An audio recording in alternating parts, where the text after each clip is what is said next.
Buenos días, buenas tardes, buenas noches, sea el momento pues en el que estén viendo este video. Mi tema fue, antes que nada voy a sustentar mi proyecto de prácticas que trató sobre la implementación, el tema sería la implementación de estrategias inclusivas en la escuela HG Expertos School. Esta está ubicada en el municipio de Soledad. Contamos con diferentes sedes, pero me enfoqué como tal en la sede principal. Ahí teníamos un total de 110 estudiantes. Pero bueno, para dar inicio empezaré contextualizándolos un poco. Como tal, este colegio lleva solo 4 años de funcionamiento, pero a partir de hace 2 años está implementando lo que es la educación inclusiva. Nuestra directora tiene como principal foco el querer apoyar a esta población, porque nos encontramos con que es muy rechazada con los colegios. Pasa que al implicar, lo que implica el tener un estudiante inclusivo es darle un aumento de trabajo a las maestras, porque claro, su condición les crea una dificultad adicional a lo que suele representar un estudiante. Entonces tienden a ser muy rechazados por los colegios, tienden a sacar cualquier tipo de excusas para no darle la debida educación.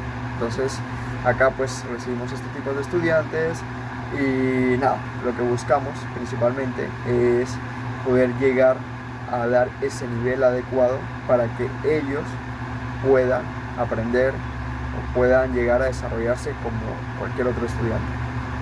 Entonces aquí es donde entro yo. Me encontré con que al llegar a este sistema pues me encantó mucho el proyecto que están haciendo de brindar este apoyo, pero hay muchas dificultades y principalmente me di cuenta de que hay todas estas dificultades porque es como un tema de que, si bien ha surgido desde mucho antes, recién lo están implementando acá.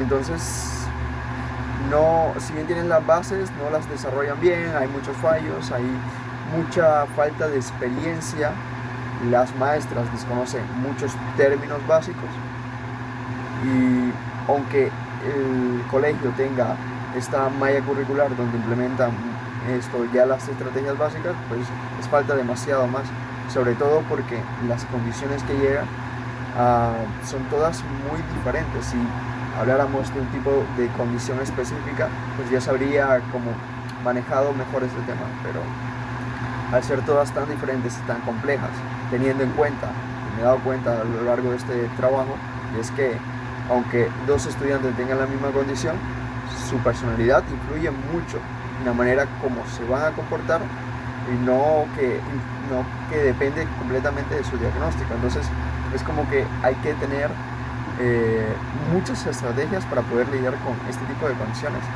Entonces acá es donde entro yo y entra este proyecto. Principalmente, mi objetivo general fue hallar estas estrategias para implementarlas. Entonces me di a la tarea de buscar las estrategias. Encontré entre ellas la que más me facilitó por decirlo mejor, aquella que me ayudó más a calmar esas pequeñas fuentes de alerta que había, que eran las crisis. Muchos estudiantes que tenemos presentan crisis, y al momento de decir crisis, son crisis muy fuertes. Hablo de estudiantes que se golpean, se autolesionan, y no lo hacen porque les genere felicidad ni nada así, todo lo contrario, llegan a ese punto de estrés, ansiedad, que esa es su manera de escapar de esas emociones, golpeándose. Priorizan ese dolor para así dejar como en segundo plano esas emociones que sienten en ese momento, que lo llevan a la crisis. Entonces, lo primero que implementé, la primera estrategia que logré como encontrar y lo que más represento acá mediante fotos, fue mi sala Schnauze, que fue una idea que conseguí, que era de Suecia.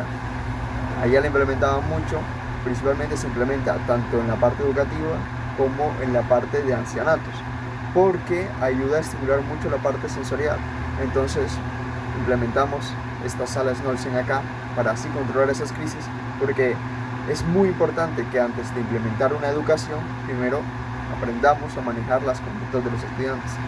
Un estudiante no puede aprender, sin importar la herramienta que intentes con él, no puede aprender si él está distraído, si tiene una crisis, si no está completamente concentrado en lo que le quieres enseñar. Entonces, lo principal fue siempre poder tranquilizar su conducta antes que ir a la estrategia para que aprenda. Entonces, nos fuimos primero a sus emociones, a su conducta, y luego si nos dedicamos a la parte educativa. Entonces, estas salas de Nolsen contaba, como lo pueden ver en las imágenes de mi trabajo, contaba con luces LED ubicadas, sensores de olor, de sonido, herramientas muy específicas para así brindarle a un estudiante un ambiente totalmente calmado. Esto o funcionaba el olor, funcionaban las luces, o funcionaban unas pelotitas que tenía ahí colgando, pero cualquiera de estas herramientas funcionaban bien para aliviar esta crisis del estudiante. Entonces, siempre que había una crisis, capacité a algunas maestras o maestras y auxiliares para que cuando estos estudiantes tuvieran crisis, pues llevarlo a las salas de Nolsen, y ahí mediante estas herramientas que teníamos ahí, controlábamos muy bien su conducta, y así pues evitamos que se lesionaran, que es lo principal. Bueno, estas salas de Nolsen no solo servía para tranquilizarlos, también nos ayudaba mucho para poder brindarles ahí en ese mismo espacio, hacerlo también educativo. Ahí teníamos, bueno, nos especificamos más en herramientas que ayudaran a desarrollar las habilidades motoras.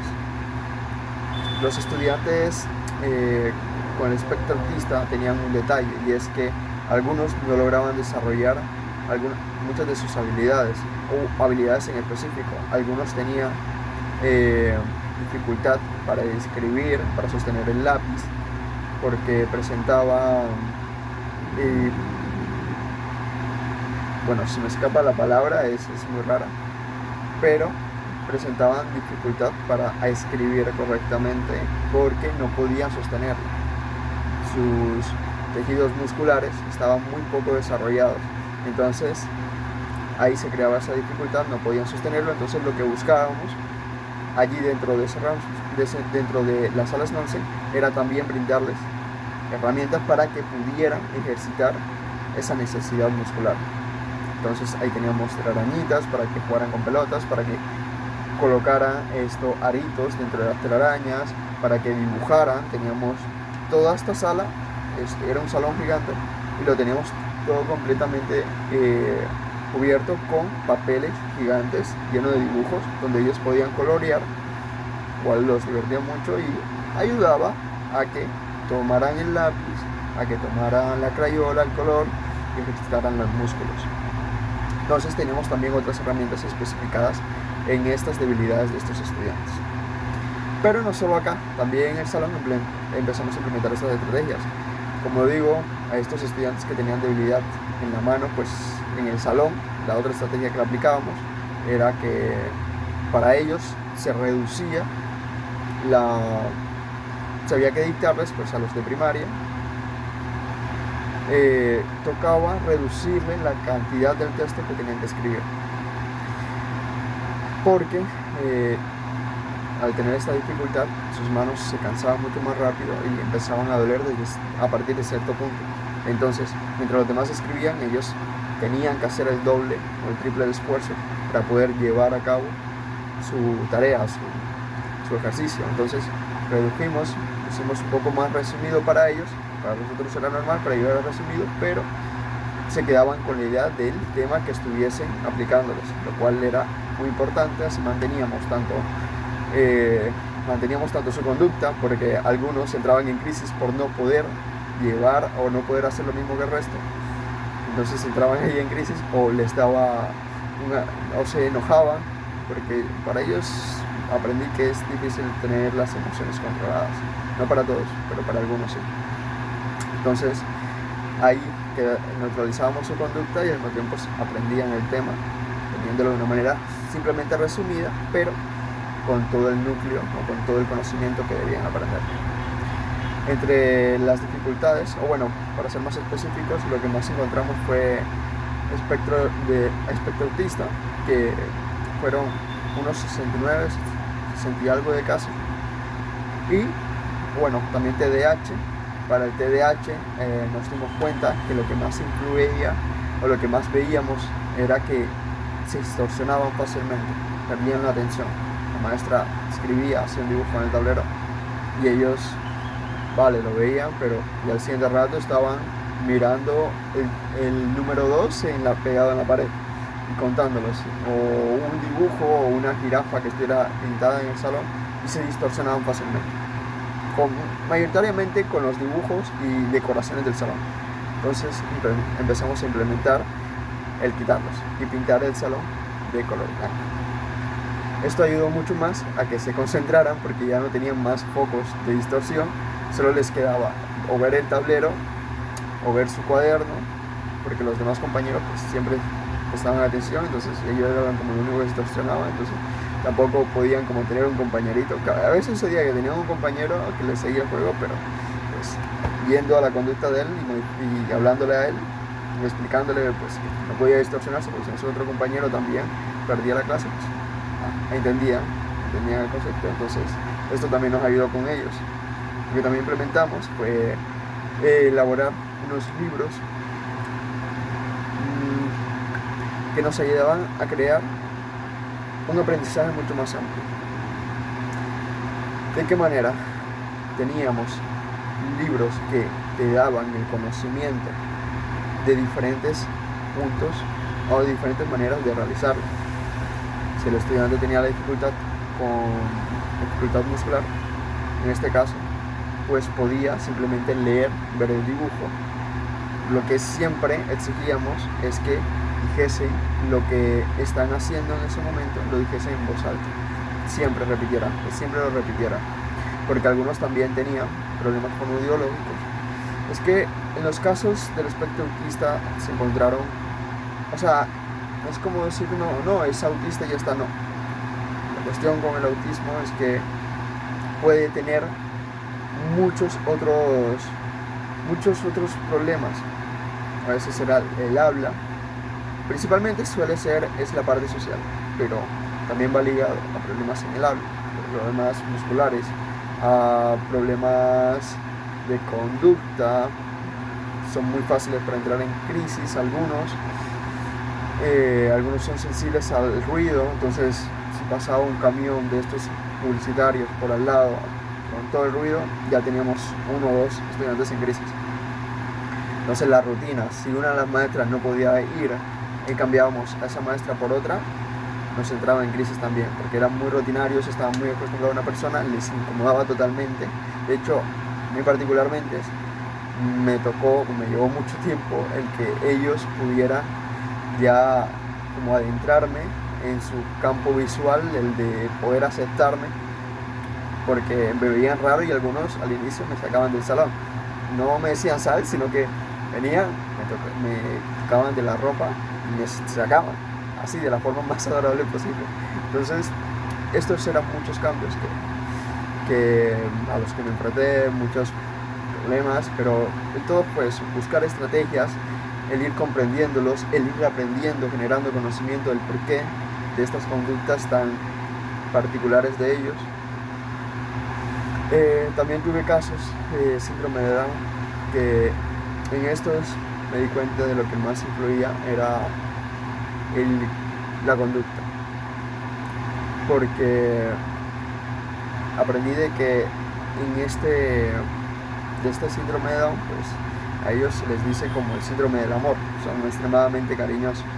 Entonces, al ser tan cariñosos era muy fácil llegar a ellos, pero no era fácil lograr que ellos hicieran como todo este trabajo de aprender números, de copiar, porque es como que suelen no acostumbrarlos a hacer todo lo que necesitan. Entonces tuvimos una dificultad sobre eso, pero en los pocos casos que tuvimos llegamos a hacer muchos avances. Como mencioné en mi proyecto, logramos de que un estudiante empezara en el tema de la escritura, al simplemente relacionar algo que le encantaba demasiado, como eran las princesas, con lo que tenía que escribir. Entonces fortalecimos mucho su escritura, mucho su lectura, con ayuda de eso. Entonces, sin dejar de lado lo que ella necesita para desarrollarse como estudiante, le encontramos igual un apoyo extra para que ella complementara eso, y nos ayudó mucho por ese lado. ¿Qué más hablarles? Bueno, también me enfoqué mucho, o tuve mucho trabajo con el tema de darle capacitación a las maestras. Bueno, me choqué contra un gran muro en el Cobasi Los Andí, porque las maestras no tenían mucha información acerca de la inclusión. Entonces, donde yo quería, como, bueno, tú me das esta información, o esa era mi idea, de que ellas me dieran como, mira, yo sé esto de la inclusión y yo le traigo estas nuevas ideas, pero no tenían esas ideas básicas. Aprendimos entre todos a manejar lo que es el PIA, que es el Plan Individual de Ajustes Razonables, donde cada maestra le exigí que tuviera un peer para los estudiantes que presentaran este tipo de problemas cognitivos, para así llevar. Este peer lo que nos ayuda es principalmente a llevar un historial de la conducta, de las dificultades del estudiante, y lo hacemos cada semestre no, digo en la universidad, cada entrega de boletines, que se hacen 4 por el año. Entonces así vamos viendo el avance, y no solo nos ayudaba como a llevar el avance, sino que nos ayudaba con otra estrategia que implementé, que fue reunirnos con el centro de terapia, maestra, madre o acudiente y persona, y el terapeuta que se encargaba, porque una de las exigencias que había en la escuela, que hay en esa escuela, es que todo estudiante con una condición específica debe sí o sí asistir a terapia, porque no todo el trabajo lo hacemos en el colegio, también lo hacemos con apoyo del centro de terapias, con apoyo de casa. Entonces era una obligación. Entonces, entre mi propuesta estaba que nos reuniéramos con todos los centros de terapia donde estuvieran nuestros estudiantes, para que ellos nos brindaran aún más estrategias y nosotros les brindáramos estrategias a ellos, y eso nos ayudó muchísimo. Nos dieron una cantidad de estrategias específicas para cada estudiante, lo que a ellos les funcionaba, lo que nosotros hacíamos pero que no era conveniente para el estudiante. Entonces hubo unas ideas muy buenas ahí, implementaron muchas, incluso ellos implementaron estrategias que nosotros estábamos implementando acá. Los padres en casa también implementaron las estrategias que se implementaban tanto en el colegio como en el centro de terapias, y que ellos debían implementar y no están implementando. Entonces todo fue muy, nos dio mucha información a todos.